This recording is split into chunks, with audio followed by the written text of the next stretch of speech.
welcome to my channel. It's Jennifer Smiles here, and it has been a while since I made a video. I originally tried to film one a while ago, but it was just a hot mess. So here we are with a new video.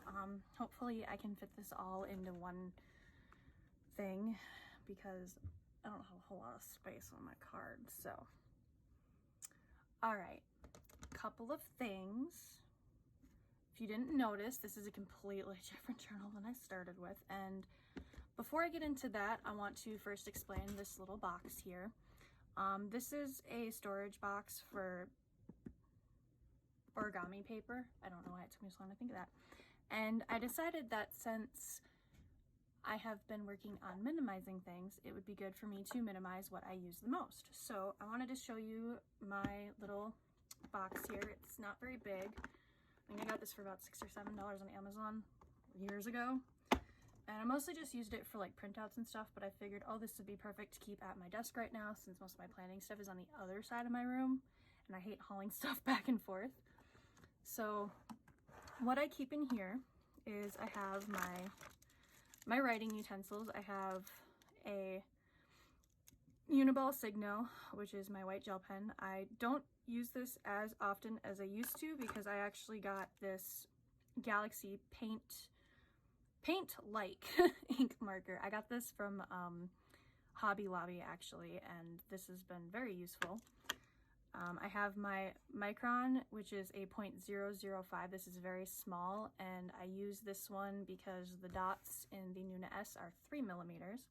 I do have a full review about the Nuunas, the Nuuna S, if you'd like to watch it. I will link that down below. Next is the mild liner I use the most, which is gray. Very out there.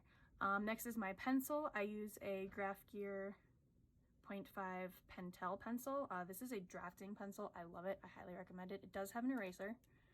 I, however, don't use the eraser too often. I have one that I've had since high school, surprisingly. And then this is my daily writer for when I'm writing in my Nuuna because the tip of this is so fine and so beautiful. But this is a Hobonichi Techo pencil. This is from 2018. It is made by Uniball, so I imagine you could probably find these not just Hobonichi, but I don't know what they'd look like. I had to actually get this secondhand because I really wanted yellow, and my Hobonichi came with blue. And that pen actually broke in half, unfortunately. And then I also have a Sharpie pen in here. I use this for my bigger lines, anything with a ruler, just because I don't really mind if these nibs get worn down and destroyed. These are pretty cheap, whereas if my Micron nibs go down, oof, I don't like that. Next I keep a scissors in here. This is just a little sewing scissors. This is some double-sided tape. My two binder clippies that I use for my pages. My date stamp, which I love this so much. Oh my gosh, I'm very happy I got this. I got mine on Amazon. I know that they have them on Etsy, but I actually noticed that a lot of these sellers are selling the exact same one that I could get on Amazon. So I got mine on Amazon. I have my little succulent stickers in here. I have my washi stickers. Now I have a bunch more of these, but these are just the colors I know I'm going to be using the most right now. My archival ink. The alphabet stamps I use a lot that I kind of stole from my roommate, not that she minds. I have one deco stamp in here that I like to use. The two washis that I use the most, and I'm going to need more soon. This is a washi I got off of Wish that has like different scenery, landscape pictures, so that's kind of like a washi thing. Some paper clips. My eraser that I've had since high school and is slowly going away, and I'm going to be sad when it is. I have a couple stamps in here that are from a Planner Society kit from years ago. I currently have I don't know if it's going to focus very well, but I have the coffee cup, a pumpkin, and an acorn, just because they're kind of the aesthetic that I'm in right now. My Post-its, which I still haven't found these. I know a lot of you have been helping me to find these in comments, and I appreciate it so much. You have no idea how much that means to me, but I still haven't found any. These are the yellow, that's the normal Post-it. This is the ones that I get, and even the size is different, and it is an actual Post-it. It's not like some knockoff. I just haven't found them yet. But that's okay, I still have some left. They're slowly making it. I have my Moxie Dory stencil, which I love. I don't know why my space heater just kicked on. It's kind of hot in my room. Okay, and then everything under here, so, oh, my ruler, is kind of just like different papers that I have in here. I have a couple papers that actually came out from when I was redoing this. I have some of these, which are some different die cuts. I have a bunch of like ones. These are ones I knew I'd probably use. I went through all of them and just was like, these are the ones I might use, so I'll stick them in here. I have the sticker I got that I haven't quite figured out where I want to do with it yet. In here, these are all the stickers that I have printed of either my own photography or pictures that I got off of Pinterest. And then some of these are, very few of them are what's left of my HP Sprocket pictures. Now, I don't know about you, but I can't use my Sprocket anymore. It's no longer compatible with the app. So now I have a really nice Sprocket, a bunch of paper, and I can't use it unless I buy a new Sprocket, and I don't want to buy a new Sprocket because I just got that like 2 years ago, maybe 3. So that's a thing. So I've been printing out my own stickers. These are actually, I've been printing these on my labels because I have like half sheet labels, so that's pretty nifty. I have what's left of a front of a card that I like. Some paper, I actually had to use some of this. Some craft paper, graph paper, a little bit of that, you know, just some deco paper. But that's what I kind of keep in here so that I can have everything easy to get to, you know, right on hand. So that makes it a lot easier when I'm setting up my journal. I'm really happy that I did this. It's so much easier. But we're not here today to talk about just less. I am going to also talk about this and why this looks different. Now, I was using a Vivid Scribbles for the beginning of the year, and don't get me wrong, I love that notebook. Oh my gosh, it writes so beautifully and so nicely, and I was so sad I just was not planning like I wanted to. So I have switched back to this Nuuna S. I got this last year, I think.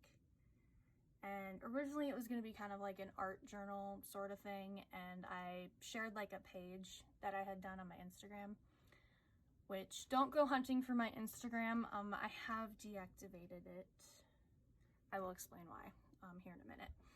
But back to this real quick. I decided to use this because I just wanted something smaller. I wanted to have something that I felt way less pressure with. So when I set this up, I don't have it completely set up, don't worry.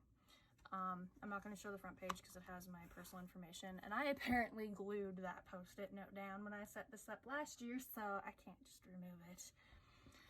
But this is my cover page.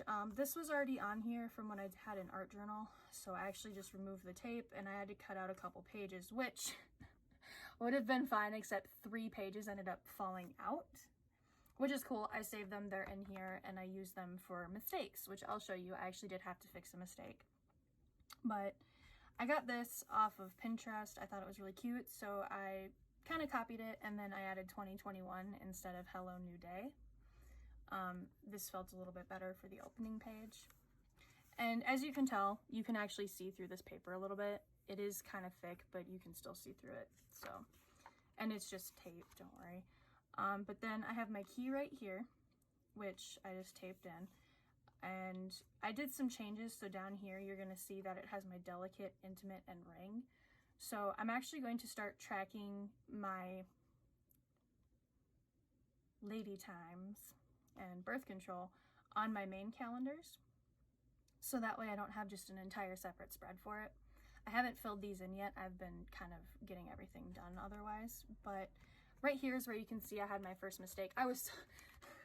My boyfriend watched me just have a full like mental breakdown for a minute because I loved how it looked. I did this, what I did first was I went through and I stamped in all of the headers first.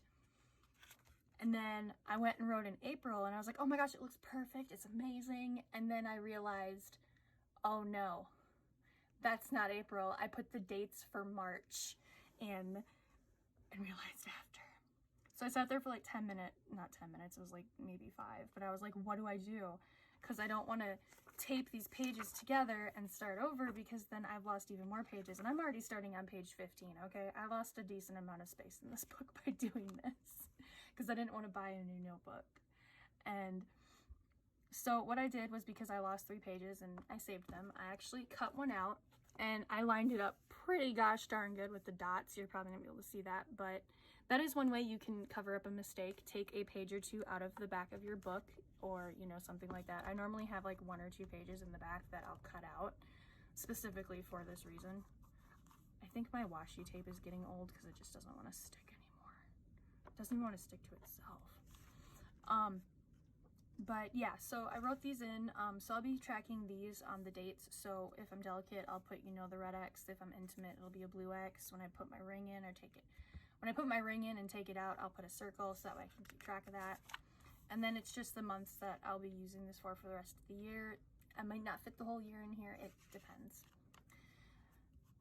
And then next is the only spread that I actually kept for a collection is my what I watched. Then a reading log, because I'm actually trying to read more. I say that every year.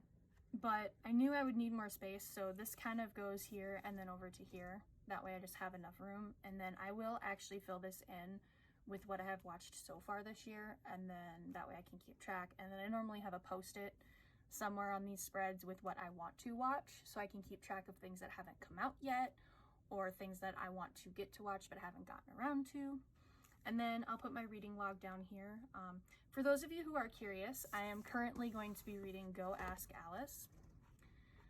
I am a bit behind in hearing about this book, which is kind of shocking because when I looked it up, it was next to like Crank and Glass and all of those books. And I read those. I actually used to own them and just got rid of them last summer when I cleaned off my bookshelf. So this is what I'm going to be reading. Now, I am fully aware that this is potentially not a true story. I'm not going to say for sure if it is or not, mostly because I don't think there's been any actual definitive evidence, but I kind of am going off the even if it's not real, because it is sold in the young adult fiction section, so I'm going to assume it's not true. But a lot of those books aren't. I'm just really curious about it because I know that it's one of those books that got like banned for a while. I don't think it still is by the Literary Association or whatever. So this is what I'm going to be reading. And I think I'll probably get through it pretty quick because it definitely has that young adult, maybe middle school, high school feel to it in terms of like the text size and how it's printed and stuff, which is fine. I burned through Animal Farm in like 4 hours. So, this is probably going to be the first one to go on this list for the year because I don't think I've read anything this year. I think I've started and just set things down, so. But anyways, if you would like, actually, I've thought about this. If you would like me to, I will totally do a review of this book when I'm done reading it. I've thought about kind of, you know, like branching into BookTube and like, I'm going to call it Cinetube for like, that just sounds like people are obsessed with Cinna from the Hunger Games. No, so Cinephiles. I'm thinking I kind of want to like review movies. I say that a lot and then I just don't because I'm so scared people won't like my opinions. But anyways, so I haven't set up April yet, and I thought, you know, that could be something I do. I'm thinking that'll be my next video just because I can already tell that this is 14 minutes long, and once it hits 20 minutes, I'm not gonna have room on my phone. So that will be my next video. I'll probably get that uploaded tomorrow. Hopefully. I know I should definitely have that up before April starts, just so people can see it. But yeah, so a couple of things. I did put a pocket in the back for me to put stuff in if I need to. That's new. These normally stick really well. Okay. for those curious, I got this pocket from the Planner Society. It's from one of my kits from years ago because I haven't gotten kits in years. Normally these, all right, I'm gonna stop doing that. Normally that sticks a little better. Please don't let my not stickiness impact your decision on these. They're really great. I've put one in like every one of these, so I'm really surprised this one just it's not sticky. Could be because it's old. I'm having the same problem with this specific washi tape, which also seems like it's been yellowing because it used to be white and now it's just like, it matches my yellow paper, the cream paper, so that washi might just be getting old and it just doesn't stick. So like I'm constantly fixing it. I might need to get a new one. But yeah, so I have switched journals. Now before I end this video, because I'm gonna run out of time, Instagram. Now, if you're watching my old videos or you've seen my old videos and you can't access my Instagram anymore, do not freak out. I still have Instagram. I have kept my personal Instagram, and I was starting to feel guilty for not uploading to my bullet journaling one, and it was making me feel pressured to have to do stuff, and I just didn't enjoy that. So what I did was I took the recent pictures that I had taken of, you know, just these few spreads, and I have been doing pictures outside, which I'm not gonna lie, oh my gosh, I love. I still need to do one for my what I saw in reading log, but I have started putting them on my personal Instagram. So if you are curious, I will be using that one in my links now. It is also up in my banner section on my page on here. So if you still want to see what I am doing, I will be posting bullet journaling pictures on there. However, they won't be like all the time. I'll be doing them in like a group every like week or so maybe, just so that way I can not overburden that page with just bullet journaling or not have anything at all. Like it'll still be my personal life, Animal Crossing stuff since I've been playing that more again, and then my bullet journaling. So that's why that page is gone. It's just I felt too much stress and pressure, so it seemed easier for me. But yeah, so hopefully this works out. Hopefully I can make this a chunky boy when I'm done. That would make me so happy. And yeah, I'm really hoping things go good. I'm also, since it's warming up, I want to start doing some more like, you know, nature videos where I vlog, you know, over it with my voice and just kind of like be a little bit more open on here. We'll see how it goes. I talk a lot about how I'm going to make more videos and then I just kind of disappear on you guys, and I'm sorry. It's not very reliable of me. So anyways, yeah, I guess that's it for this video before I run out of time. I will have a planning with me. It's not going to be a flip through. I will actually record a planning with me for April. So you will get to see me set this up, even though my parts of it are going to be not fun to watch, like my little boxes for habit trackers. But yeah, so if you enjoyed my video, thank you so much. It's been a while since I have just sat down and talked to you and gave you guys an update. And thank you guys so much for watching. I cannot believe I have over 180 subscribers now. And also one of my videos has over 5,000 or 6,000 views, and I've just been like so shook because most of my videos only get like, if I'm lucky, 20 to 40 views. Some of them get a lot, but one to break 6,000, I was just like, oh my gosh, this is amazing. So silly, but it makes me happy. You know, I'm not great at YouTube, but I try. So thank you guys so much for watching. Thank you so much for the support. It means so much to me when I'm trapped inside and lacking a life. And I hope you guys stick around for more of my journey, and hopefully I start to share more of my life with you guys in more videos. Thank you guys so much for watching though. I'm gonna keep talking otherwise. Please give me a thumbs up, like my video. If you don't like it, I guess give me a thumbs down, you know, I'll accept that. But yeah, thank you guys so much and happy planning.